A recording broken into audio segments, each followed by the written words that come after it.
நாம் ரட்சிக்கப்படும்படியாக உயர்த்தப்பட்டதான நம்முடைய ஆண்டவர் இயேசு கிறிஸ்துவின் நாமத்திலே நான் உங்களை வாழ்த்துகிறேன். பழக்கமான வசன பகுதி, பல முறை பல வகையில் கேட்டதான செய்திகளால் அடங்கிய ஒரு வசன பகுதி. இதன் அடிப்படையில் இந்த நாளில் நரகத்தை குறித்து நாம் பார்க்க இருக்கிறோம். ரொம்ப நாளாக நினச்சிக்கிட்டு இருந்த ஒரு தலைப்பு. ஆனாலும் இந்த 30 நிமிடங்களில் இதை நாம் நம்முடைய இருதயம் புரிந்து கொள்ளும் வண்ணமாக இதை நாம் பயன்படுத்திக் கொள்ள போகிறோம்.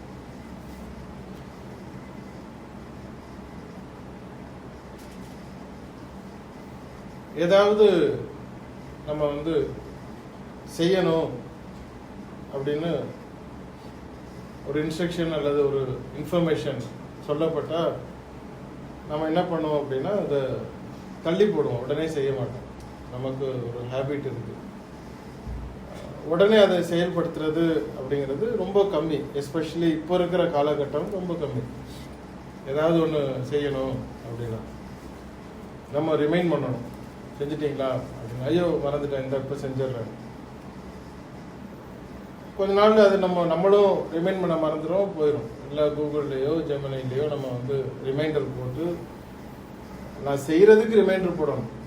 அப்படி போட்டால் 2 தடவை 3 தடவை ரிமைண்டர் பண்ணும் பொழுது ஒரு வேளை நம்ம செய்வோம். இல்லைன்னா இப்போ என்ன அவசரம், அப்புறம் பார்த்துக்கலாமே அப்படின்னு தள்ளி போட்டுருவோம். சம்மந்தமே இல்லாம டிங் அப்படின்னு சவுண்டு கேட்ட உடனே எல்லா வேலையும் விட்டுட்டு ஓடி போய் மொபைலை பார்த்து யார் என்ன கேட்டிருக்காங்க அப்படின்னு அதுக்கு உடனே பதில் கொடுத்துட்டதுக்கு அப்புறம் தான் நம்ம அடுத்த வேலையை பார்க்குறோம். அந்த ரெண்டையும் கனெக்ட் பண்ணி பாருங்க. நேரடியாக ஒருத்தர் இதை செய் அப்படின்னு சொல்லும் பொழுது நமக்கு இருதயம் செயல்படுத்துவதற்கு அதை யோசிக்குது. ஆனால் அந்த டெக்னாலஜி நம்மளை எங்கே கொண்டு போயிருக்கு அப்படின்னா, ஒரு மணி அடிச்சு என்னாச்சு, ஹவ் ஆர் யூ அப்படின்னா அது ஒரு வழக்கமாக கேட்கறது தான். காய்ச்சலோடு இருப்பாங்க, நல்லா இருக்கேன் அப்படின்னு உடம்பு வலி. அது முதலே சொல்ல வேண்டியது தானே.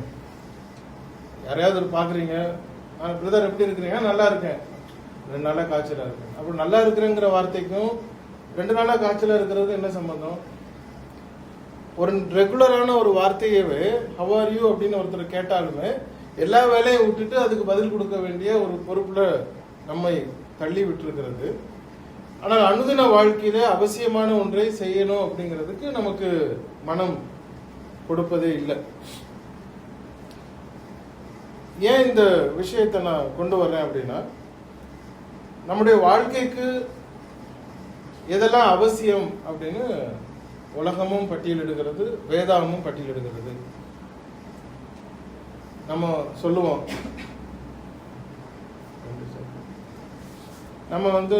இந்த மாதிரி ஒருவேளை பாஸ்போர்ட் நமக்கு ரொம்ப அவசியமா பாஸ்போர்ட் எடுங்க, உங்களுக்கு வேலை கிடைக்க போகுது அப்படின்னா, அப்படியா சரி மெதுவாக பார்த்துக்கலாம் அப்படின்னு சொல்லி நம்ம விடுவோம். 1 வாரம் 2 வாரம் 2 தடவை ஞாபகப்படுத்தும். இல்லை வரட்டும், விசா வரட்டும், அல்லது வேலை கிடைக்கட்டும், அப்புறம் எடுத்துக்கலாம் அப்படின்னு தள்ளி போடுவோம். வேலை வரப்போகுது, பக்கத்தில் வரப்போகுது, அப்போ அங்கேருந்து ஃபோன் பண்ணுறாங்க, உடனே பாஸ்போர்ட் எடு அப்படின்னு, அப்படியா ஓடி போய் எடுத்துருவோம் அப்படின்னு. இப்போ இருக்கிற நிலைமைப்படி பாஸ்போர்ட் 10 நாளில் வந்துடும். ஆனால் அந்த 10 நாள் கூட வெயிட் பண்ண முடியாமல் ஓடி போய் தண்டம் கட்டி அந்த தண்டத்தையும் கடன் வாங்கி நம்ம தட்கலில் கொடுத்து உடனே பாஸ்போர்ட்டை 3 நாளில் வாங்கிடும். அதுக்கப்புறம் 2-3 மாதம் ஆகும் விசா வர்றதுக்கு. ஏன் இவ்வளவு நான் சொல்ல வரேன் அப்படின்னா, எதை செய்யணுமோ அதை உடனே செய்யறதுக்கு மனம் நமக்கு ஈடுபடுவதே கிடையாது, தள்ளி போடுவதான் சொல்லுது. இந்த வசன பகுதியை நம்ம வாசிச்சோம். யோவான் 3வது அதிகாரம் 5லிருந்து 15 வரைக்கும் சசிகுமார் பிரதர் அவர்கள் வாசிச்சார்கள். இயேசு கிறிஸ்து இந்த உலகத்திலே ஊழியத்தை துவங்கின பொழுது என்ன வசனம் என்ன சொல்லி துவங்கினார் அப்படின்னு கவனிச்சீங்கன்னா இம்பார்ட்டன்ஸ் என்னன்னு புரியும். யோவான் ஸ்நானன் ஊழியத்தை துவங்கும் பொழுது என்ன சொல்லி துவங்கினார் அப்படின்னா அந்த இம்பார்ட்டன்ஸ் புரியும். இயேசு கிறிஸ்து தன்னுடைய சீஷர்களுக்கு என்ன சொல்லி பிரசங்கம் பண்ணுங்க அப்படின்னு சொன்னாருங்கிறதும் நீங்க கேட்டீங்கன்னா அந்த இம்பார்ட்டன்ஸ் புரியும். மத்தேயு 3வது அதிகாரம் 2வது வசனம் பாருங்க. யோவான் ஸ்நானன் என்னன்னு ஊழியத்தை தொடங்குறாரு. மனம் திரும்புங்கள், பரலோக ராஜ்யம் சமீபத்தில் இருக்கிறது. மனம் திரும்புங்கள், பரலோக ராஜ்யம் சமீபித்திருக்கிறது. நல்லா அந்த வாக்கியத்தை கவனிச்சுக்கோங்க. மனம் திரும்புங்கள், பரலோக ராஜ்யம் சமீபித்திருக்கிறது என்று பிரசங்கம் பண்ணினார். மத்தேயு 4வது அதிகாரம் அடுத்த அதிகாரம் 17வது வசனம் என்ன சொல்லுது? அது முதல் இயேசு மனம் திரும்புங்கள், பரலோக ராஜ்யம் சமீபத்தில் இருக்கிறது என்று இப்ப இயேசு கிறிஸ்து என்ன சொல்றாரு? அது முதல் இயேசு என்னன்னு பிரசங்கம் பண்றாரு? மனம் திரும்புங்கள், பரலோக ராஜ்யம் சமீபத்தில் இருக்கிறது என்று பிரசங்கிக்க தொடங்கினார். யோவான் ஸ்நானன் எப்படி தொடங்குறாரு? மனம் திரும்புங்கள், பரலோக ராஜ்யம் சமீபத்தில் இருக்கிறது. இயேசு கிறிஸ்து என்ன சொல்றாரு? மனம் திரும்புங்கள், பரலோக ராஜ்யம் சமீபத்தில் இருக்கிறது. இப்ப அடுத்ததுக்கு வரலாம். 10வது அதிகாரம் மத்தேயு 10வது அதிகாரம் 7வது வசனம். போகையில் பரலோக ராஜ்யம் சமீபத்தில் இருக்கிறது என்று பிரசங்கிங்கள். அப்போ இயேசு கிறிஸ்து தன்னுடைய சீஷர்களுக்கு என்ன சொல்றாரு? எங்கெல்லாம் போறீங்களோ பரலோக ராஜ்யம் சமீபமா இருக்குது அப்படின்னு பிரசங்கம் பண்ணுங்க. மார்க் அதை இன்னும் கொஞ்சம் எம்பசைஸ் பண்ணி எலாபரேட்டா எழுதுறாரு பாருங்க. 1வது அதிகாரம் 15வது வசனம். மார்க் 1:15. காலம் நிறைவேறிட்டு தேவனுடைய ராஜ்யம் சமீபமாயிட்டு, மனம் திரும்பி சுவிசேஷத்தை விசுவாசியுங்கள். எப்படி எழுதுறாரு? டைம் ஆயிருச்சு, பக்கத்துல வருது. முன்னாடி என்ன சொன்னாங்க? சீக்கிரம் பண்ணுங்க, சீக்கிரம் பண்ணுங்க, பக்கத்துல வந்துருச்சு, சமீபமா இருக்குன்னு. மார்க் அதை இன்னும் கொஞ்சம் எம்பசைஸ் பண்ணி என்ன சொல்றாரு?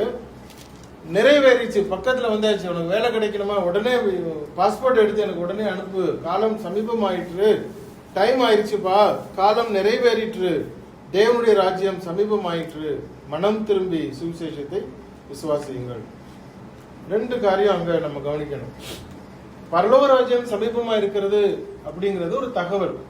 பரலோக ராஜ்யம் சமீபமா இருக்கிறது என்பது ஒரு தகவல். ஆக்ஷன் அங்க என்ன இருக்கு? இல்ல. மனம் திரும்புங்கள், சமீபமா இருக்கிறது அப்படிங்கிறது ஒரு தகவல். ஆக்ஷன் என்னது? மத்தேயு 3:2 என்ன சொல்லுது? மனம் திரும்புங்கள், பரலோக ராஜ்யம் சமீபமா இருக்கிறது. அது நம்ம செய்ய வேண்டிய ஆக்ஷன். சமீபமா ஏன் இருக்குது? சமீபமா வந்துருச்சு. நீங்கள் மனம் திரும்புங்கள், மனம் திரும்புங்கள், மனம் திரும்புங்கள். அங்கதான் ஆக்ஷன் அங்க அவசியப்படுது. அது நடந்ததா அப்படின்னு தான் அங்க ப்ராப்ளம். நம்முடைய இந்த வாசிக்கப்பட்ட பகுதியில் ஒரு எக்ஸாம்பிளை தேவன் நமக்கு காண்பித்து கொடுக்கிறார். நம்முடைய இப்போ காதுகள் கேள்விப்பட்டுக்கிட்டே இருக்கு, மனம் திரும்புங்கள், மனம் திரும்புங்கள், மனம் திரும்புங்கள், பரலோக ராஜ்யம் சமீபமா இருக்குது. ஆமா, 2000 வருஷமா சொல்லிட்டு தான் இருக்கிறாங்க. நம்ம வீட்டில் பார்த்தீங்கன்னா டெய்லி காலையிலையும் மத்தியானமும் இந்த கூவி வித்துக்கிட்டு போவான். என்னன்னா, பழைய இரும்பு இருக்குதா, பட்டுப்புடவை இருக்கா, ஃப்ரிட்ஜ் இருக்குதா, மிக்சி இருக்குதா, நாங்கள் எல்லாத்தையும் நல்ல விலையில வாங்கிக்கிறோம். இப்போ அவனுக்கும் தெம்பு இல்லை, அவன் கூவுறது இல்லை. இப்போ அவன் ரெக்கார்ட் பண்ணிட்டு அவன் ஓட்டிட்டு போறான், ரெக்கார்டு தான் வாசிக்கிட்டு இருக்கு. ஏன்னா அவனும் டயர்ட் ஆயிட்டான், கத்தி யாரும் வாங்கல. என்னைக்காவது ஒரு நாள் இன்னைக்குதான் லாஸ்ட் ஆஃபர் அப்படின்னு சொன்னான்னா உடனே எல்லாம் நிப்பாட்டிட்டு, மிக்சி கிரைண்டர் எல்லாம் நிப்பாட்டிட்டு கேட்போம், என்ன லாஸ்ட் ஆஃபர் அப்படின்னு. ஏதோ முடிய போகுது அப்படின்னு ஒரு வித்தியாசமான ஒரு அனௌன்ஸ்மெண்ட் வரும் பொழுதுதான் மக்கள் அதை கவனிக்க ஆரம்பிச்சாங்க. இயேசு கிறிஸ்து சமீபமாயிற்று, மனம் திரும்புங்கள், சமீபமாயிற்று, மனம் திரும்புங்கள் அப்படின்னு சொல்லும் பொழுது அது அவங்களுக்கு பழக்கப்பட்டு போனது. அதை யாரும் சிலர் விசுவாசித்தார்கள், சிலர் அதை விட்டு போனார்கள். இன்றைக்கு வரைக்கும் நடந்து கொண்டே இருக்கிறது. நிறைய பேர் மனம் திரும்புகிறார்கள், நிறைய பேர் அதை பத்தி கண்டுக்கிறது இல்லை. சரி, அப்புறம் பார்ப்போம், இப்பதான் எனக்கு 30 வயசு ஆகுது, இன்னும் கொஞ்ச நாள் போட்டோம், 40 வயசு ஆகட்டும், இன்னும் கொஞ்ச நாள் போட்டோம், 50 வயசு ஆகட்டும், ரிட்டையர்ட் ஆயிடுறேன், ரிட்டையர்ட் ஆனதுக்கு அப்புறம் நான் முழு நேர ஊழியத்தில் இறங்கிடலாம், அப்போ நான் முழுமையா நான் மனம் திரும்பி நான் எல்லாம் ரெடி பண்ணி அதுக்கப்புறம் ஊழியம் தான் எனக்கு ஆண்டவர் என்னை அழைச்சிடுவாரு அப்படின்னு சொல்லி நினைச்சிட்டு இருப்பாங்க. ஆனா இயேசு கிறிஸ்து ஒரு உதாரணத்தை அங்க கொண்டு வர, யோவான் 3வது அதிகாரத்துல 8வது வசனத்தை வாசிங்க. காற்றானது தனக்கு இஷ்டமான இடத்திலே வீசுகிறது, அதன் சத்தத்தை கேட்கிறாய், ஆகிலும் அது இன்ன இடத்திலிருந்து வருகிறது என்றும் இன்ன இடத்திற்கு போகிறது என்றும் உனக்கு தெரியாது. காற்று நம்ம பார்க்கிறோம், காற்று அடிக்குது நம்ம மேல, எங்க இருந்து வருது நமக்கு தெரியாது. டைரக்ஷன் தெரியும், அது எங்க இருந்துச்சு நமக்கு தெரியாது, ஆனா வருது, கண்டிப்பா நம்ம மேல படுது, நம்மளை தாண்டி கண்டிப்பா அது போகுது, நம்மை தாண்டி வேற ஒரு பக்கம் கண்டிப்பா போகுது. கேட்கிறாரு, காற்று எப்படி வருதோ, எங்க இருந்து வருதோ, எங்க போகுதுன்னு உனக்கு எப்படி தெரியாதோ, அதுபோல பிறந்தவன் ஆவியினால் பிறந்தவனும் அப்படியே இருக்கிறான் அப்படின்னு சொல்லுவார். நம்ம எல்லாம் நைட்டு டயர்டாகி நம்ம படுக்கிறோம், காலையில் எந்திரிச்சிடறோம். அந்த தூங்கின நேரத்தில் எப்போது நமக்கு தெரியுமா நம்ம எங்கே இருந்தோம்னா நமக்கு தெரியாது. தூங்கும் பொழுது எங்கே இருந்தோம்னே நமக்கு தெரியாது. காலையில் எந்திரிச்சதுக்கு அப்புறம் தான் உயிரோடு இருக்கிறோமா அப்படின்னு தெரியும். நிறைய நேரம் என்ன பண்ணுவோம், எந்திரிச்சோடனே ஒருவன் எந்திரிச்சு ஓடி போய் பல்ல வளைக்கு வேலைக்கு ஓடிடுவோம். அந்த நைட் டைம் தூங்கின பொழுது என்ன நடந்தது?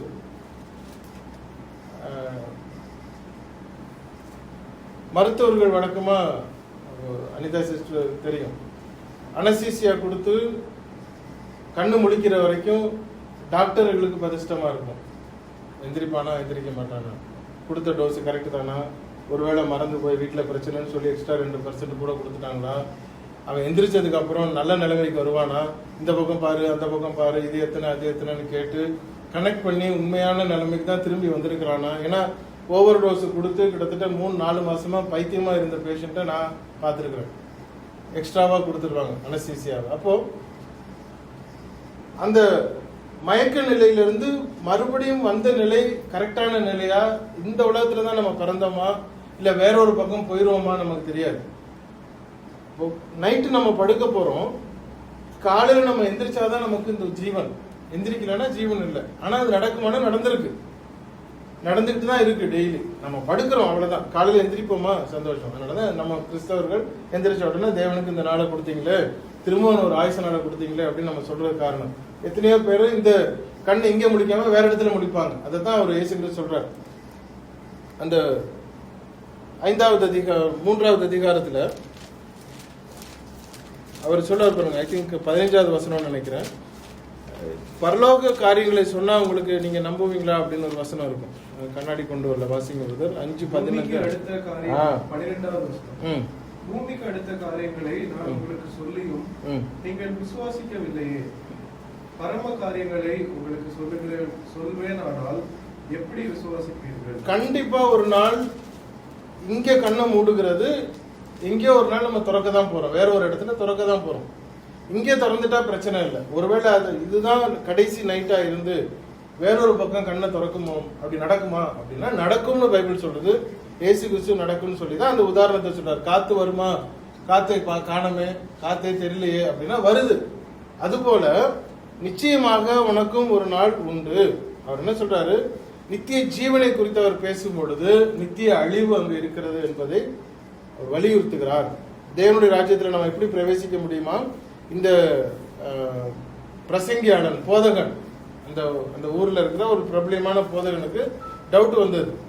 என்னடா மனம் திரும்புங்கள் சமீபமா இருக்கு, மனம் திரும்புங்கள் சமீபமா இருக்குன்னு சொல்றாரு, பரலோகராஜ்யம் சமீபமா இருக்கு, என்ன பிரச்சனை அவருக்கு, போய் விசாரிக்கலாம். நேரடியா போனா, பகல்ல போனா ஊர் உலகம்லாம் இவரை பார்த்து சொல்லும். ஏன்னா இயேசு கிறிஸ்து யாரும் அவங்க பரிசேயர் கூட்டம் அவர் அங்கீகரிக்கல. ஆனா இவர் பரிசேயரா இருக்கிறாரு, ஒரு டீச்சரா இருக்கிறாரு. அதனால இவர் என்ன பண்றாரு, நைட்டு போறாரு. 1வது வசனத்தை வாசிங்க, யோவான் 3:1.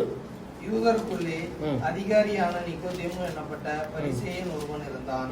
அவன் ராக்காலத்திலே இயேசுவினிடத்தில் வந்து, ரப்பி, நீர் தேவனிடத்திலிருந்து வந்த போதகர் என்று அறிந்திருக்கிறோம்.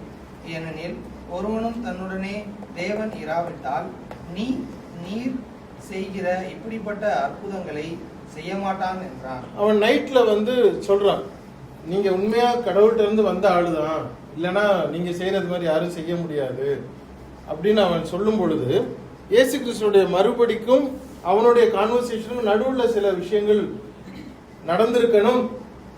அப்பதான் இயேசு கிறிஸ்து அதுக்கு என்ன சொல்றாரு, அப்படியா, ரொம்ப சந்தோஷப்பா, இல்லை நீ பத்தி புரிஞ்சுக்கிட்டே, நீ ஊரெல்லாம் போய் சொல்லு, நான் சொல்றதெல்லாம் நம்ப சொல்லு அப்படின்னு அவரு அதை பத்தி கவலைப்படல. அடுத்த பதில் அவர் என்ன சொல்றாரு, இயேசு அவனுக்கு பிரதி உத்தரமாக, அதான் ஒரு கேள்வி அங்க நடந்திருக்கு. அந்த பிரதி உத்தரம் அப்படின்னா என்ன, டு ஆன்சர். இதுக்கு முன்னாடி உள்ளதுல ஆன்சர் இருந்ததுன்னா, கேள்வி இருந்ததுன்னா கேள்வி கிடையாது, there was no question. அப்போ பிரதி உத்தரமாக அப்போதான் என்ன சொல்றாரு, ஒருவன் மறுபடியும் பிறவாவிட்டால் தேவனுடைய ராஜ்யத்தை காண மாட்டான். அப்போ இவனுக்கு அப்போ டவுட் வந்தது, அது எப்படி திரும்பவும் நம்ம எப்படி பிறக்க முடியும்? மனம் திரும்புகள்னு சொன்னீங்க, கரெக்டு. மறுபடியும் நம்ம எப்படி பிறக்கிறது அப்படின்னு சொல்லும் பொழுதுதான் இயேசு கிறிஸ்து 6வது வசனத்துல சொல்றாரு, மாம்சத்தினால் பிறப்பது மாம்சமா இருக்கும், ஆவியினால் பிறப்பது ஆவியா இருக்கும். நம்ம எல்லாருமே மாம்சத்துல பிறந்திருக்கிறோம். அப்போ மாம்சத்துல பிறந்த பொழுது இதனுடைய நெக்ஸ்ட் ஸ்டெப் எங்க இருக்கும் அப்படின்னா மாம்சத்துல போய் தான் நிற்கும். ஆவியினால் பிறப்பது ஆவியா இருக்கும். அப்போ நீங்கள் மறுபடியும் பிறக்க வேண்டும் என்று நான் உனக்கு சொன்னதை குறித்து அதிசயப்பட வேண்டாம். 7வது வசனம். அதுக்கப்புறம் தான் 8வது வசனத்துல சொல்றாரு, காற்றானது தனக்கு இஷ்டமான இடத்துல வீசுகிறது, அதன் சத்தத்தை கேட்கிறாய், ஆகிலும் அது இன்ன இடத்துல இருந்து வருகிறது என்றும் இன்ன இடத்துக்கு போகிறது என்றும் உனக்கு தெரியாது. ஆவியினால் பிறந்தவன் எவனோ அவனும் அப்படியே இருக்கிறான். அப்போ என்னைக்கோ ஒரு நாள், ஏதோ ஒரு நாள் நம்முடைய கண்கள் இங்கே மூடும் பொழுது இங்கே மீண்டும் திறக்காது. அது ஒரு நாள் நிச்சயமா நடக்கும். அப்போ மீண்டும் வேறொரு இடத்துல தொடங்கும் பொழுது, அந்த வாழ்வு துவங்கும் பொழுது, கண் திறக்கும் பொழுது நம்மை சுற்றி யார் இருக்க போறா? நம்ம பக்கத்துல நம்ம வீடு தான் இருக்க போதா? நம்ம சொந்தக்காரங்க இருக்க போறாங்களா? இல்ல வேற யாரோ புதுசா ஒரு இடத்துல நம்ம கண்ணை திறக்க போறோமான்னா நிச்சயமா அது ஒரு நாள் நடக்கும். அப்படிங்கறத தான் இந்த பகுதியை அவனுக்கு எடுத்து சொல்லிட்டு இருக்கிறார். மாம்சத்துல பிறக்கிறது மாம்சமா இருக்கும், நீ மாம்சத்துல பிறந்திருக்கிற, நீ ஆவியில பிறக்கணும். ஆவியில பிறக்கும் பொழுதுதான் உனக்கு நன்மை நடக்க போகிறது. ஏன் அப்படின்னா பரலோக ராஜ்யம் என்பது ஆவிக்குரியது. அங்க போய் இந்த மாம்சத்தோட அங்க போய் நீ எவ்வளவு முயற்சி பண்ணாலும் போய் அங்க நிக்க முடியாது. நீ நம்பினாலும் நம்பாட்டியும் அது நிச்சயமா ஒரு நாள் நடக்கதான் போகுது. நம்ம பகல் நம்ம பார்த்துட்டே இருக்கிறோம், நேரம் போயிட்டே இருக்கு, திடீர்னு நைட் ஆயிருக்கு. என்னைக்காவது யாராவது பிடிச்சு வைக்க முடியுமா? யாராவது அதை தாமதிக்க முடியுமா? முடியாது. நீங்க என்ன நினைச்சாலும் நேரம் ஓடிக்கிட்டே தான் இருக்கும். கண்டிப்பா ஒரு நைட்டு வருது, ஒரு பகல் வருது, ஒரு சாயந்தரம் வருது, ஒரு நைட்டு வருது, ஒரு பகல் வருது. இந்த சைக்கிள் ஓடிட்டே தான் இருக்கு. இது போல நம்முடைய லைஃப் நிச்சயமா ஒரு நாள் அது கண் இங்க மூடி வேறொரு இடத்துல திறக்க போகுது. இயேசு கிறிஸ்துவினுடைய போதனை என்ன? அங்க திறக்கும் பொழுது நீ என்ன பண்ண போற? அங்க திறக்கும் பொழுது நீ எந்த இடத்துல நிக்க போற? வாழ்க்கைக்காக நம்ம ஓடி ஓடி சம்பாதிக்கிறோம், நம்முடைய பிள்ளைகளுக்காக நம்ம சேர்த்து வைக்கிறோம், எல்லா முயற்சிகளையும் நம்ம செய்கிறோம். நாளைக்கு என்ன வேணும், அடுத்த மாசம் என்ன வேணும், அடுத்த வருஷம் என்ன வேணும், எல்லாம் ரெடி. ஆனா நான் கண்ணு ஒருவேளை நான் இன்னைக்கு திறக்கலைன்னா அங்க நான் என்ன பண்ண முடியும்? அங்க ஒரு பேங்க் அக்கௌண்ட் வச்சிருக்கிறேன்னா, அங்க ஏதாவது நான் சேமிச்சு வச்சிருக்கிறேன்னா, அங்க போய் எனக்கு ஏதாவது வீடு இருக்குதா? அங்க போய் நான் எங்க கண்ணு திறப்பேன்? எங்க அப்பாவை குழிக்குள்ள இறக்கும் பொழுது அந்த ஒரு ஃபீலிங் வந்தது. என்னன்னா, ஒரு பெண் அங்க இருந்து வீட்டுக்கு வந்ததுக்கு அப்புறம் சொன்னாங்க, ஐயோ ஒரு இருட்டுல ரொம்ப கஷ்டப்படுவார்ல அப்படின்னு. இருட்டுக்குள்ள மண்ணுக்குள்ள புதைச்சிட்டதுனால இருட்டுக்குள்ள கஷ்டப்படுவாரு அப்படின்னு. அப்போ அவங்களுக்கு அந்த அறிவு எப்படி இருக்கு பாருங்க. பூமிக்கு மேல வாழ்ந்துட்டு இருந்தாரு, இப்போ பூமிக்குள்ளார போட்டு வச்சுட்டாரு. அப்பதான் கேட்டேன், எடுத்துட்டு வந்துருவோமான்னு கேட்டேன். ஐயோ உங்களுக்கு நேசப்பட்டவர் தானே, கூட்டம் வந்து வச்சுக்க வேண்டியது தானே பக்கத்துல. கிடையாது. அவர் படுத்திருந்த ரூம்ல அன்னைக்கு நைட்டு யாருமே படுக்கல. படுத்திருந்த ரூம்ல, ஏன்னா ஒருவேளை திரும்பி வந்தாருன்னா உங்களுக்கு அவருக்காக விழுந்து புரண்டு அழுதுங்க, திரும்பி வந்தா என்ன பிரச்சனை? அதுக்கும் பிரியம் இல்லை. ஏன்னா அது பிரிந்து போன ஒரு இடம், அதுக்கென்று ஆவிக்கு ஒரு இடம் நியமிக்கப்பட்டிருக்கிறது. இயேசு கிறிஸ்துவனுடைய போதனை என்ன? நான் மேல இருந்து வந்திருக்கிறேன்ப்பா, அங்க என்ன நடக்குன்னு உங்களுக்கு தெரியாது, அங்க நடக்கிறத நான் உங்களுக்கு சொல்லி கொடுத்துட்டு இருக்கிறேன். அப்படி இருக்கும் பொழுது அது அந்த அந்த வசனத்தை இன்னும் கண்டினியூ வாசிங்க. 3:13. பரலோகத்தில் இருந்து இறங்கினவரும் பரலோகத்தில் இருக்கிறவருமான மனுஷகுமாரனே அல்லாமல் பரலோகத்திற்கு ஏறினவன் ஒருவனும் இல்லை. மேல எவனுமே போகல. இப்ப இங்க சொல்றவன் எவனும் சொல்றத நீ நம்பாத. என்னை பூமிக்குள்ள போடுங்க, நான் 3 நாள்ல வெளியே வந்துடுவேன்னு சொன்னவெல்லாம் இன்னமும் உள்ளதான் உட்கார்ந்துருக்கான். ஆந்திரால ஒருத்தர் இவ்வளவு முடிய பார்பர்கிட்டே போகாம ஒருத்தர் இருந்தார். சொன்னாரு, நான் திரும்பி வந்துடுவேன், நான் கடவுள் அப்படின்னாரு. எல்லாம் வெயிட் பண்ணி பார்த்தாங்க, இன்னைக்கு வரைக்கும் வெளியே வரல. அந்த மாதிரி நிறைய பேர் சொன்னாங்க, நான் கடவுள்.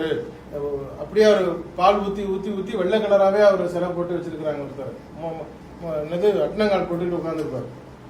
அவரும் வெளியே வரல, யாருமே வெளியே வரல. ஆனா இயேசு கிறிஸ்து என்ன சொல்றாரு? மேல இருந்து வந்தது நான் ஒருத்தன் தான். அப்போ நான் மேல இருந்து எங்க என்ன நடக்குதுன்னு எனக்கு தான் தெரியும். அங்க நடக்கிறது படி நான் உங்களுக்கு சொல்லிட்டு இருக்கிறேன். நீங்க அதை நம்பினா உங்களுக்கு நல்லது, நம்பலன்னா அதுக்கப்புறம் நீங்க கற்றுக்கொள்வீர்கள். பட் பிரச்சனை என்ன அப்படின்னா, நாம வந்து இப்போ ஃபோன் பண்ணி சொன்னாங்க உங்களுக்கு வேலை ரெடியா இருக்கு, உடனே பாஸ்போர்ட் எடுங்க அப்படின்னு சொன்னாங்க. நம்ம தாமதிச்சிட்டோம், ஓடி போனோம், தட்கல்ல எடுத்தோம், உடனே பாஸ்போர்ட் வந்துருச்சு. ஆனா மரணத்துக்கு அப்புறம் நாம இருக்கிற இடம் எந்த இடம் அப்படின்னு நமக்கு தெரிஞ்சிருச்சு அப்படின்னு சொன்னா அதை கரெக்ட் பண்ணிக்க முடியாது.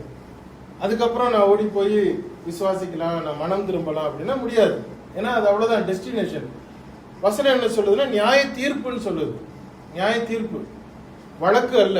நீங்க வழக்குனா இந்த கீழ் கோர்ட்ல போங்க, அப்புறம் செஷன்ஸ்ல போங்க, அப்புறம் மாவட்ட கோர்ட்டுக்கு போங்க, அப்புறம் சுப்ரீம் கோர்ட்டுக்கு போங்க, அதையும் தாண்டினா திரும்பவும் நீங்க வந்து பிரசிடென்ட்டுக்கு போங்க. அந்த வாய்ப்பே கிடையாது. நியாய தீர்ப்பு, அவ்வளவுதான். அப்போ there is no correction, choices is given. அதுதான் அவர் சொல்றாரு. நான் மேல இருந்து நான் வந்திருக்கிறேன், அங்க என்ன நடக்குதுன்னு எனக்கு தெரியும், நான் அதை உங்களுக்கு சொல்றேன், மனம் திரும்புங்கள். காற்று எப்படி வருதுங்கிறது எங்க போகுதுன்னு உனக்கு தெரியலையே, அது மாதிரி நீ என்னைக்கு உன்னுடைய உயிர் இங்கிருந்து போகுதோ ஒரு இடத்துக்கு கண்டிப்பா போகும். நல்ல இடத்துக்கு போகணும்னா நீ மறுபடியும் பிறக்கணும், இல்லைன்னா நீ தவறான இடத்துல தான் போய் நிறுத்துவ அப்படின்னு சொல்லிட்டு, இப்போ பைபிள்ல நரகத்தை குறித்து என்ன எல்லாம் சொல்லி இருக்கு அப்படின்னு நம்ம வேகமா பார்த்துடலாம். 4 விதமாக பைபிள்ல வந்து இந்த வார்த்தைகள் பயன்படுத்தப்பட்டிருக்கு.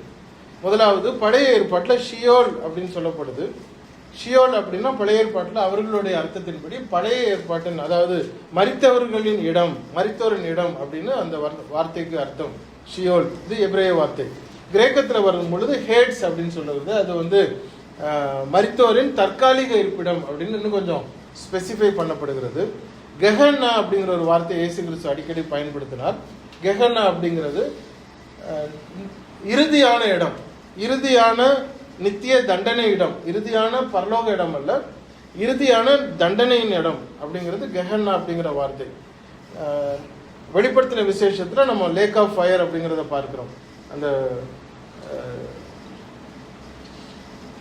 நெருப்பு கடல், லேக் ஆஃப் ஃபயர் அப்படிங்கிறது வெளிப்படுத்தின விசேஷத்துல பார்க்கிறோம்.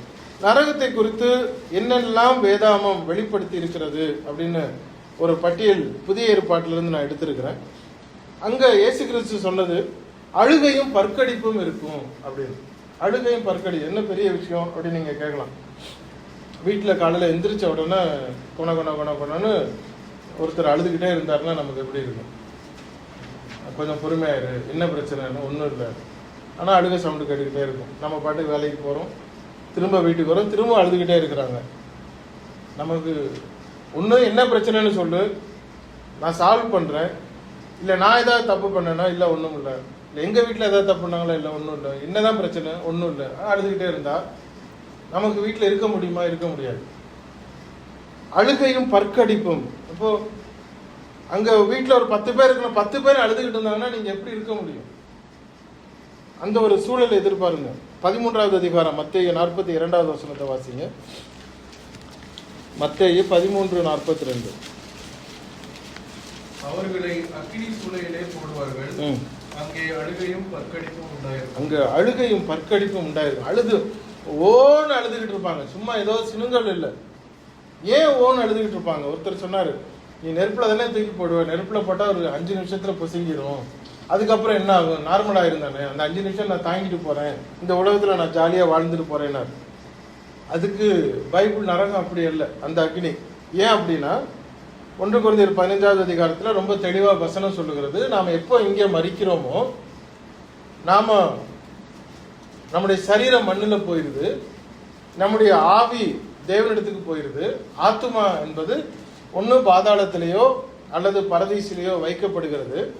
இயேசு கிறிஸ்து வரும் பொழுது என்ன நடக்குது? இந்த ஆத்துமாவுக்கு புதிய சரீரம் கொடுக்கப்படுகிறது, அழிவில்லாத சரீரம் கொடுக்கப்படுகிறது. அந்த அழிவில்லாத சரீரத்துல தான் நியாய தீர்ப்பு. அப்போ அங்க போய் உங்களுக்கு பிரியாணியோ, உங்களுக்கு வந்து பிரெட்டோ, உங்களுக்கு ரொட்டியோ ஒன்றும் கிடைக்காது. சாப்பாடுக்கு அங்கே அவசியம் இல்லை. ஏன் அப்படின்னா அந்த சரீரத்திற்கு பசி இருக்காது. பரலோகத்தில் நடந்தா எந்த பசி, எந்த ஆகாரமும் அங்கே உட்கார்ந்து கிண்டிட்டு இருக்கிறது கிடையாது. அங்க சாப்பாட்டுக்கு அங்க வேலையே கிடையாது. அங்க ஆவிக்குரிய சரீரம் அங்க கொடுக்கப்படுகிறது, அழிவில்லாத சரீரம் கொடுக்கப்படுகிறது. இந்த அழிவில்லாத சரீரத்தோட நெருப்புல தள்ளினாலும் பரலோகத்தில் இருந்தாலும் லைஃப் கண்டினியூஸா இருக்கு. இப்ப நமக்கு என்னதான் நீங்க முயற்சி பண்ணாலும் 100 வயசுல நம்ம காலி ஆயிரும். ஒருவேளை 110, 120 எப்படியோ ஒரு நாள். ஏன்னா இந்த சரீரத்துக்கு ஒரு லைஃப் இருக்கிறது. பட் ஆவிக்குரிய சரீரத்திற்கு லைஃபே கிடையாது, கண்டினியூஸ் இன்ஃபினிட்டியா இருக்கும் பொழுதுதான் மார்க் 9:48 என்ன சொல்லுது பாருங்க. மார்க் 9:48. அங்கே அவர்கள் புழு சாவாமலும் அக்கினி அவியாமலும் இருக்கும். அங்க புழு அங்க சாகாது, அங்க துடிச்சுக்கிட்டே தான் இருக்கும். நம்முடைய சரீரம் நரகத்துல தள்ளப்பட்டால் அங்க இருக்கக்கூடிய அக்னி அவியாத அக்னி என்று பைபிள் சொல்லுகிறது. அங்க எவ்வளவு நேரம் நீங்க ஒரு 2 செகண்ட் நெருப்புல உங்களோட விரல விட்டோன்னா உடனே பட்டுன்னு இழுத்துரும். ஆனா நரகத்துல உள்ள அக்னியில தள்ளப்பட்ட பொழுது எரிந்து போவதில்லை. அங்க அந்த அக்னி சூடு இருந்து கொண்டே இருக்கும். நம்முடைய புழு அங்க இருந்து கொண்டே தான் இருக்கும். சரீரத்தில் இருக்கக்கூடிய வேதனை இருந்து கொண்டே தான் இருக்கும். அதை உணர்ந்து கொண்டே தான் இருப்போம். அப்போ நினைச்சு பாருங்க, யாரோ ஒருத்தர் வலுக்கட்டாயமா நம்மளோட கையை சுடுதண்ணில உள்ள அமுக்கி பிடிச்சிருந்தாங்கன்னா எப்படி கதறுவோம். அந்த கதறல் தான் அந்த சொல்றாரு, அழுகையும் பருக்கடிப்பும் இருக்கு. அப்படி ஒருத்தர் கதறிக்கிட்டு இருக்கிறாங்க, ஒரு கூட்டமே கதறிக்கிட்டு இருக்குன்னா அதுல போய் ரட்சிக்கப்படாதவர்கள், ஆவியினால் பிறக்காதவர்கள் அங்கே தள்ளப்படுவார்கள் அப்படின்னு அவர் சொல்றாரு. இந்த நரகத்தினுடைய வேதனையை நம்ம புரிஞ்சு கொள்ளணும். நித்தியமான அக்னி, எந்நேரமும் அக்னி. இந்த கொஞ்ச நேரம் கை சுடுதண்ணிக்குள்ள இருக்கு, நம்ம தாங்கிக்க முடியுமா? இல்ல கொஞ்ச நேரம் இந்த தண்ணி ஆறிடுமான்னு ஆறாது, தண்ணி கொதிச்சுக்கிட்டே தான் இருக்கு. நெருப்புக்கு உள்ளே நித்திய அக்னியாக மத்திய 25:41 நம்ம அதை பார்க்க முடியும். மத்திய நித்தியமான அக்னி அங்கு கொடுக்கப்படுகிறது. நரகம் அதனுடைய தன்மை என்ன? அழுகை, பற்கடிப்பு, இருளான நிறைந்த ஒரு இடம். நித்தியமான அக்னி, நித்திய ஆக்கினை, அணையாத அக்னி, புழு அங்கு சாவது இல்லை, வேதனை நிறைந்த ஒரு உலகம், தேவனை விட்டு பிரிந்த ஒரு இடம். 2 தெசலோனிக்கர் 1:9 நாம் பார்க்கும் பொழுது தேவனை விட்டு நம்ம பிரிந்தவர்கள், பிரிந்து போனவர்கள் என்று சொல்கிறார். காரணம் என்ன அப்படின்னா, வடிகால் அங்க கிடையாது, ஒரு வடிகால் கிடையாது. there is no solution. நான் இங்க வந்துட்டேன், யாராவது காப்பாற்ற முடியுமா? அவன் கேட்கிறான். அந்த ஐஸ்வர்யவான் ஆபிரகாமை பார்த்து, லாசருக்கிட்டையாவது அவன் விரல்ல இருந்து ஒரு நுனி, ஒரு சொட்டு தண்ணீராவது கொடுக்க சொல்லுங்கன்னா முடியல. அப்ப என்னன்னா, போய் சேர்ந்ததுக்கு அப்புறம் நமக்கு பழசெல்லாம் ஞாபகம் வரும். ஐயோ, அவரு கத்தினாரு, இவரு சொன்னாரு, இத்தனை போட சொன்னாரு, இத்தனை தடவை ரட்சிக்கப்படுங்கன்னு சொன்னாரு, ஞானஸ்நானம் சொன்னாரு, ஒழுங்கா இருங்கன்னு சொன்னாரு, நான் கேட்கலையேன்னு நினைச்சு நாம அழுது கொண்டு தான் இருப்போமே ஒழிய, ஆனால் விடிவு இல்லை. ஏன்னால் தேவனை விட்டு பிரிவு அங்கு கிடைக்கிறது. அது 2ஆம் மரணம் என்று அங்கு சொல்லப்படுகிறது, அக்னி கடல் என்று சொல்லப்படுகிறது. இதெல்லாம் நம்ம பார்க்கும் பொழுது நரகத்தை குறித்த ஒரு காரியம். வேதாகமத்திலே பரலோகத்தை குறித்து நேர் ஆப்போசிட்டாக சொல்லப்படுகிறது. நேர் ஆப்போசிட்னா பரலோகம் சுகமா இருக்கலாம், சந்தோஷமா இருக்கலாம், அந்த மாதிரி சொல்லல. எப்படி சொல்லியிருக்கு அப்படின்னா, அங்க நரகத்துல என்ன இருக்கும்னு சொல்லியிருக்கு, பரலோகத்துல என்ன இருக்காதுன்னு சொல்லியிருக்கு. 2 வித்தியாசத்தை பாருங்க. நரகத்துல என்ன இருக்குன்னு நம்ம பார்த்தோம், அங்க அழுகையும் பற்கடிப்பும் இருக்கு, வெளிப்புறமான இருள் இருக்கிறது, நித்திய அக்னி இருக்கிறது, நித்திய ஆக்கினை இருக்கிறது, அணையாத அக்னி இருக்கிறது, புழு சாவதில்லை, தேவனை நம்ம விட்டு பிரிந்து இருக்கிறோம், வேதனை அங்கு இருக்கிறது, அது அக்னி கடல் அப்படின்னு இருக்கிறதுன்னு சொல்லப்பட்ட பொழுது, பரலோகத்தை குறித்து அங்க மரணம் இல்லை, அங்கு துக்கம் இல்லை, அங்கு அழுகை இல்லை, அங்க வேதனை இல்லை அப்படின்னு இல்லை. என்ன இல்லையோ அதை அங்க சொல்லியிருக்கு. அப்படின்னா நம்முடைய வாழ்க்கையில நாம் எதை தேடிக்கொண்டிருக்கிறோமோ அது பரலோகத்தில் இருக்கிறது. எது நம்ம வேண்டாம் நம்ம நினைக்கிறோமோ அது நரகத்தில் இருக்கிறது. இப்போ திரும்ப யோவான் 3வது அதிகாரத்துக்கு வருவோம். 5வது வசனத்தை வாசிங்க. இயேசு பிரதியுத்தரமாக, ஒருவன் ஜலத்தினாலும் ஆவியினாலும் பிறவாவிட்டால் தேவனுடைய ராஜ்யத்தில் பிரவேசிக்க மாட்டான் என்று மெய்யாகவே உனக்கு சொல்லுகிறேன். 6வது வாசிங்க. மாம்சத்தினால் பிறப்பது மாம்சமாய் இருக்கும், ஆவியினால் பிறப்பது ஆவியாய் இருக்கும். மாம்சத்தினால் பிறப்பது மாம்சமா இருக்கும். அப்படின்னா பை நேச்சர், இயற்கையாகவே நாம் பரலோகத்துக்கு போவதற்கு தகுதியற்றவர்கள். நான் வாரம் சபைக்கு வந்தாலும் சரி, நான் வர்றதில்லை, அது வேற விஷயம். வாரம் சபைக்கு வந்தாலும் சரி, நான் கிறிஸ்தவ குடும்பத்துல பிறந்திருந்தாலும் சரி, நான் பக்தி உள்ளவனா இருந்தாலும் சரி, காணிக்க நிறைய கொடுக்கறவனா இருந்தாலும் சரி, நான் பயங்கர ஆவிக்குரியவன் என்று சொல்லி கொண்டாலும் சரி, பிரயோஜனமே இல்லை. பரலோகத்துக்கு எப்போ போக முடியும்? மறுபடியும் பிறந்தால் போக முடியும். அங்க ஒரே ஒரு கேட்டகரி, அவ்வளவுதான். அந்த மறுபடியும் பிறப்பதற்கு, அந்த செயலை செய்வதற்கு, அந்த தீர்மானம் எடுப்பதற்கு, முடிவு எடுப்பதற்கு நமக்கு நேரம் இருக்குதா அப்படின்னா நேரம் இல்லை. ஆனா இன்னைக்கே ஒரு நாள் கண்ணு திறந்து அந்த பக்கம் போய் நின்னோம்னா, நான் ரெடி அப்படின்னு சொன்னா அவங்களும் அங்க யாரும் அங்க நம்மை திரும்ப கொண்டு போவதற்கு வாய்ப்பு இல்லை. ரோமர் 3:23 சொல்லுது, எல்லாரும் பாவம் செய்தவர்கள், எல்லாரும் தேவனை அற்றவர்களா இருந்தோம். அதுல இருந்து நாம வெளியே வரணும் அப்படின்னா, பரலோகத்துக்கு உள்ளே போகணும்னு சொன்னா, இவ்வளவு பெரிய மோசமான விஷயத்துல இருந்து தப்பிக்கணும்னு சொன்னா, இயேசு கிறிஸ்து சொன்ன ஒரே காரியம், பரலோக ராஜ்யம் சமீபமா இருக்கிறது, மனம் திரும்புங்கள். ஒரே ஒரு பகுதியை நான் வாசிச்சுட்டு நான் முடிக்கிறேன். நீங்க வாசிங்க, 14 வாசிங்க. யோவான் 3:14. சர்ப்பமானது மோசையினால் வனாந்திரத்திலே உயர்த்தப்பட்டது போல மனுஷகுமாரனும் தன்னை விசுவாசிக்கிறவன் எவனோ அவன் கெட்டு போகாமல் நித்திய ஜீவனை அடையும்படிக்கே உயர்த்தப்பட வேண்டும். கவனிச்சீங்களா? தேவன் சொன்ன காரியத்தை கீழ்ப்படியாமல் மீறி நடந்தார்கள் இஸ்ரவேலர்கள். அவங்கள பாம்பு கடிச்சிச்சு. பாம்பு கடிச்ச உடனே, ஐயோ எங்களை பாம்பு கடிக்குது, நாங்க எப்படியாவது தப்பிக்கணும், எங்களுக்கு ஒரு வழி சொல்லுங்க அப்படின்னு மோசே என்ன பண்ணாரு, உடனே ஒரு பாம்பை வெள்ளியில செஞ்சு ஒரு உயரமான ஒரு கொம்புல நாட்டி விட்டார். ஏன் உயரமான கொம்புல நாட்டி விட்டாருன்னா, எந்த இடத்துல இருந்தாலும் நீ மல்லாக்க அப்படி பட்டு ஐயோன்னு உயிர் போகும்பொழுது நீ பாம்பை பார்த்தீங்கன்னா உனக்கு நீ பொழைச்சிக்கலாம், உனக்கு ஈஸியா நான் உனக்கு செஞ்சு தரேன், நீ ஜஸ்ட் பாரு போதும், தேடு எங்க பாம்பு இருக்குன்னு தேடு, நீ பொழைச்சிக்கலாம் அப்படின்னு ஒரு தீர்மானத்தை, ஒரு ஏற்பாடு செய்து வைத்தார். எல்லாரும் அன்னைக்கு யாரெல்லாம் அந்த சர்ப்பத்தை நோக்கி பார்த்தார்களோ அதை பொழைச்சுக்கிறாங்க. அதுதான் இன்னைக்கு 2 பாம்பு வச்சு அந்த பார்மசிக்கு இருக்கிற சிம்பல். 2 பாம்பு இருக்கும். அப்போ அந்த பாம்பை பார்த்தவர்கள், அதாவது பார்மசிக்கு போனவங்க பிழைச்சுக்குவாங்க. மாத்திரை வாங்கி வீட்டில் வச்சவங்க இல்லை, அதை எடுத்து சாப்பிட்டவங்க. டாக்டர் சொல்லிட்டாரு அப்படின்னா டாக்டர் இவ்வளவு கொடுப்பாரு, இவங்க 2 மாத்திரை சாப்பிட்டுட்டு விட்டுருவாங்க, டாக்டருக்கு கெட்ட பேர் கொடுத்துருவாங்க. இப்போ பாம்பை பார்த்தவர்கள், நோக்கி பார்த்தவர்கள் பிழைப்பார்கள். அதுபோல யாரெல்லாம் தேவனுடைய வார்த்தையை மீறினார்களோ அவர்கள் பிழைப்பதற்கு, அவர்கள் தேடுகிற ஒரு இடம், பிழைப்பதற்கான ஒரு இடம், உயர்த்தப்பட்ட இயேசு கிறிஸ்துவை, சிலுவையில உயர்த்தப்பட்ட இயேசு கிறிஸ்துவை பார்த்தால் பிழைப்பாங்கன்னா கீழ்ப்படின விசுவாசிக்கணும். அதுக்கு அடுத்த வசனம் 3:15 ஃபேமஸான வசனம் உலகத்திலேயே. இப்பதான் அந்த வசனத்தினுடைய பேக்ரவுண்ட் உங்களுக்கு புரியும். என்ன சொல்றாரு பாருங்க. தேவன் தம்முடைய ஒரே பேரான குமாரனை விசுவாசிக்கிறவன் எவனோ அவன் கெட்டு போகாமல் நித்திய ஜீவன் அடையும்படிக்கு அவரை தந்தருளி இவ்வளவாய் உலகத்தில் அன்பு கொடுத்தார். இப்பதான் அவர் சொல்றாரு, அவரை கொடுத்தாரு. எது கொடுத்தாரு? நீங்க பாவம் பண்ணி நான் பிழைக்கணும், ஐயோ நான் நரகத்துக்கு போயிடக்கூடாது, நான் இப்பேற்பட்ட ஒரு பால் கடிப்பான இடத்துக்கு போயிடக்கூடாது, துக்கமான இடத்துக்கு போயிடக்கூடாது, அவியாத அக்னியில நான் மாட்டிக்கொள்ளக்கூடாது, இவ்வளவு மோசமான ஒரு இடமா, அப்படி வருமா அப்படின்னா வரும். எப்படி ஒரு நாள் பகல் இரவாகி இரவு பகலாகி மாறி மாறி வருகிறதோ, என்னுடைய மரணமும் ஒரு நாள் நிச்சயமா வரும். ஒருவேளை நான் பூரண ஆயுசா மறக்கலாம், ஒருவேளை நான் திடீர்னு மறிக்கலாம், என்னைக்கோ ஒரு நாள் மறிக்கலாம்னா என்னைக்கோ ஒரு நாள் போகதான் போகுது. ஆனால் அந்த கண் இங்கே மூடுற கண்ணு எங்க நம்ம திறக்கிறோம், அங்க திறக்கிற இடம் சரியான இடமா இருந்தால் நான் பிழைத்துக் கொள்வேன். தவறான இடமா இருந்ததுன்னு சொன்னால் நான் பிழைக்க முடியாது. அதை இங்கேயே நான் அதை செய்யணும்.